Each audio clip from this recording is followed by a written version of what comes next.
Hello, this is wmpyr. Okay, so here to talk about my first impressions of Cobra Kai.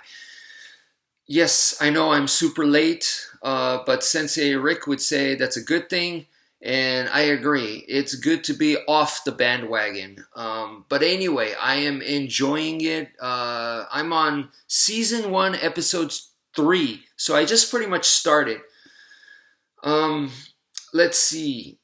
It's really enjoyable because I've seen all the Karate Kid movies, and what's really good about this is not a remake. So it's not like I'm watching the original RoboCop and then I'm watching this new RoboCop and I keep comparing. This is an expansion on the originals. So it's kind of like Mandalorian in that sense, rather than like the Teenage Mutant Ninja Turtles, where you have the originals and then you have the new one. You know, once again, when you do like a remake, it kind of it it makes you compare, and I kind of like this instead because it expands the universe of that story. So that's what I really like about it. For example, when Daniel is teaching his daughter in a flashback, right?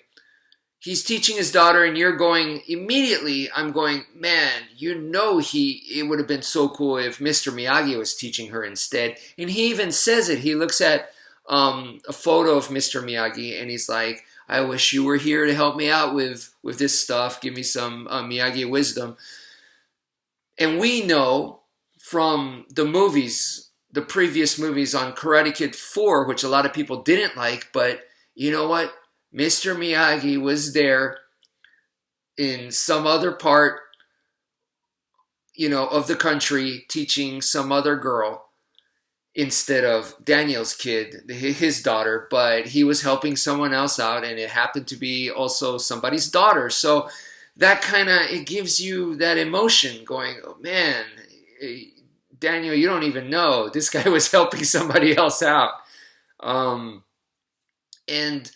of course, they do so much that is a great homage to the original, like the new kid that becomes Johnny's student, and he wears the skeleton costume. That was so freaking cool. And of course, the story dynamic of we're watching it from Johnny's perspective, that's interesting, of course, kind of like Wicked, right?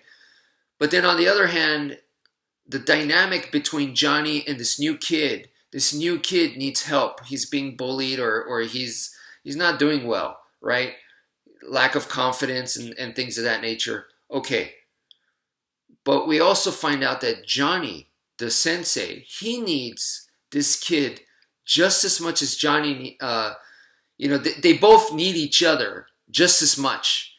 And as the kid gets better, Johnny's getting better too. So it's a parallel relationship, and it's going in a positive way in that sense. So that's also mega cool, that dynamic right there. So storytelling wise, it's really interesting.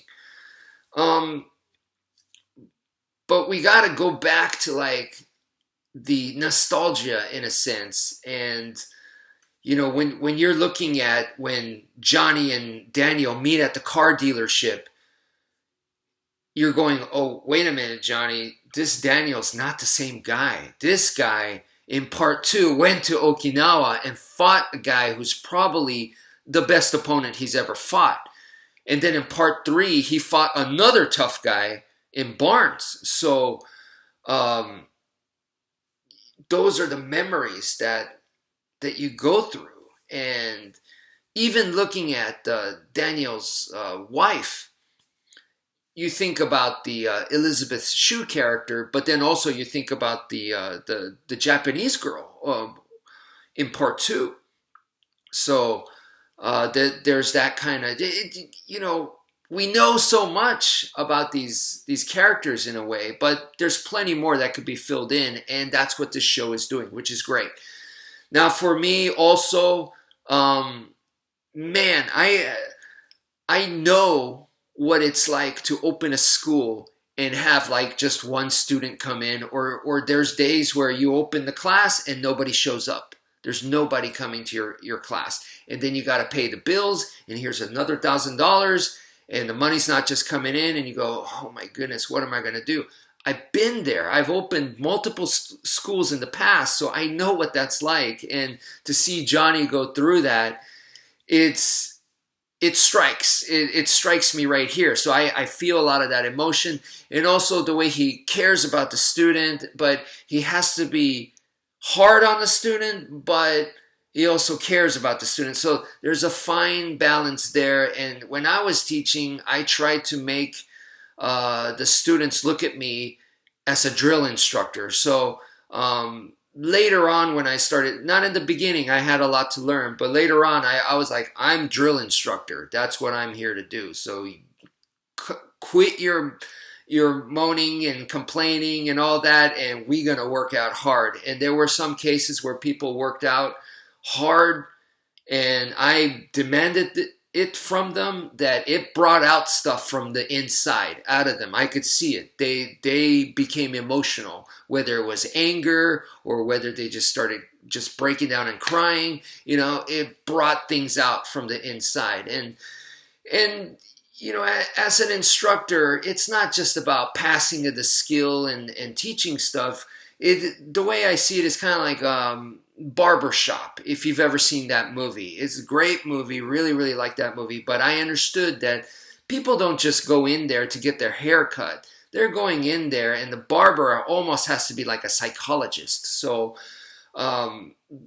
that's kind of the thing that I also try to pay attention to, not just the class and the curriculum.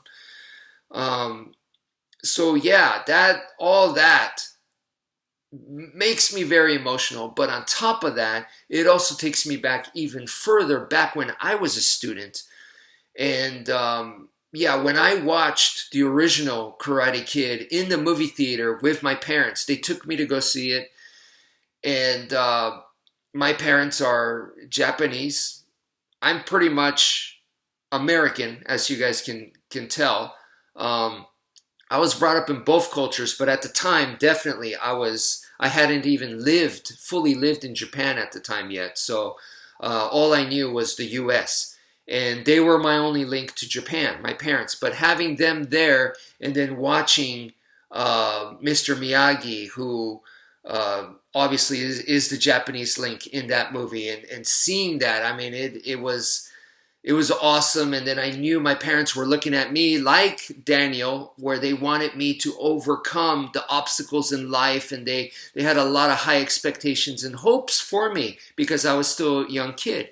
The next day I go to school, everybody's talking about the movie. All the girls like Daniel, and if you train in martial arts and stuff, then you are cute like him automatically. So of course all the boys wanted to do that, not just to get the girls, but also because you know, we want to have that power to be able to kick some butt, right? And it just, I wanted that. And I asked my parents, can you put me in karate class? And they were like, no. I was denied. And part of it was because they weren't into that. My parents were never really into that. The other side of that was I was too sick. I was very sick and weak. I had a host of medical problems, so I get it. I get why they didn't in that sense. But my uncle, he was like, this kid needs to toughen up. There's something not right with this guy. So he sent me, I remember at that time, he sent me a bunch of martial arts, the judo gi and the kendo, the full-blown outfit, equipment, everything. He sent that to me, but there just wasn't schools like that around in my area. And like I said, my parents wouldn't have put me in there anyway. But it's something that was framed on my wall, and I would always see it and get inspired by it, and it just at the time it was just a completely another world. It was a fantasy world, another dimension. It was something I really wanted to get into, but I didn't see how it was going to be possible, and so I would seek it out like on TV. I would watch the Kung Fu theater on the weekends, and I would watch on Sunday, I believe, and then I would watch Kung Fu, the TV show, and all that was amazing. And of course, I liked the ninja stuff and all that. So I was super into martial arts, of course, but to actually go train, it didn't happen until way later in junior high school.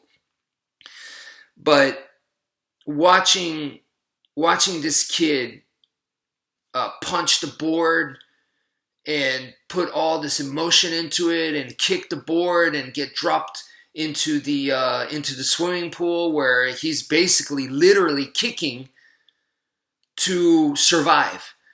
Um, yeah, that for me was like it put me back when I was training.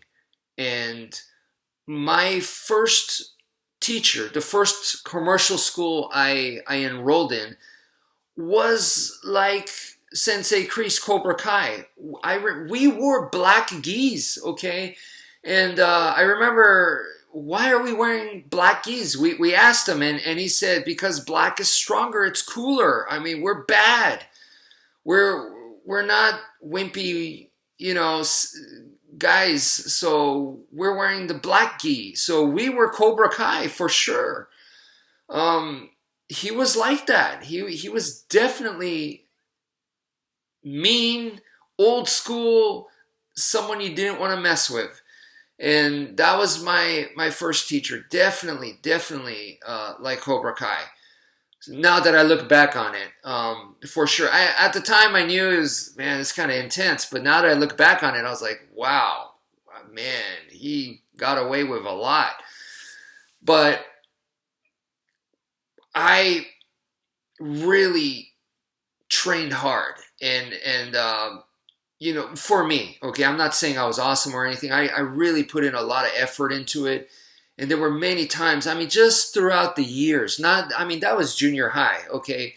But later on, I mean, training everywhere I could think of, outside at night, being bit by mosquitoes, training in the swimming pool, doing the sticks in the swimming pool, water resistance, making homemade nunchucks and hitting myself in the head, trying to figure out ways to do pull-ups off of a tree, just doing all that kind of stuff, doing 300 push-ups, 300 sit-ups every night.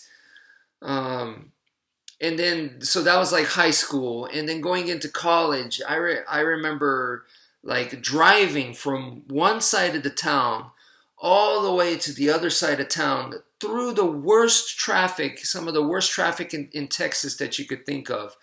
And doing that like multiple times a week after I have college class, multiple classes, and then I am also the TA. So I am the assistant, professor's assistant. So I got to do extra time. I'm dead tired. Now I got to go to martial arts class. And then I also have nighttime classes. So doing all of that, and some are lab, right? Doing all of that and still doing the martial arts class. There were times where I was beat up in class to a pulp, depending on the school. But some schools were like fight schools where it was, you're in a fight team and we just sparred hard. So I would come out bleeding, bruised, black and blue bruised, clothing kind of ripped and stuff, and going into a restaurant because now it's like 9 o'clock at night, 10 o'clock at night, going into a Denny's because that's all that's open and I'm starving. And it's not like I go home and mom has food ready for me. No, I'm in another city, living in an apartment, an efficiency apartment. And yeah, so I got to drive myself. So I'm, barely walking, staggering, and people are looking at me like, this guy looks like he just got into a street fight and lost. And pretty much that's what happened. It's just it was in the dojo. It wasn't in the street. So anyway, those kinds of experiences where I am working hard at wee hours in the morning after midnight and training hard. It just, why did I do all that? Why did I bust my butt? To this day, I still do this kind of stuff. Why? Because I see value in it, because I feel like it's really good for me. And if I'm not doing this, I might be doing bad stuff. So this keeps me in check. This keeps me in line. This helps me improve my life. And I want to make my life better. So this kind of desire, this kind of fire, yeah, man, it brings a lot of emotions. So great show. Really enjoying it. Highly recommended. And so thank you for viewing, and take care, folks.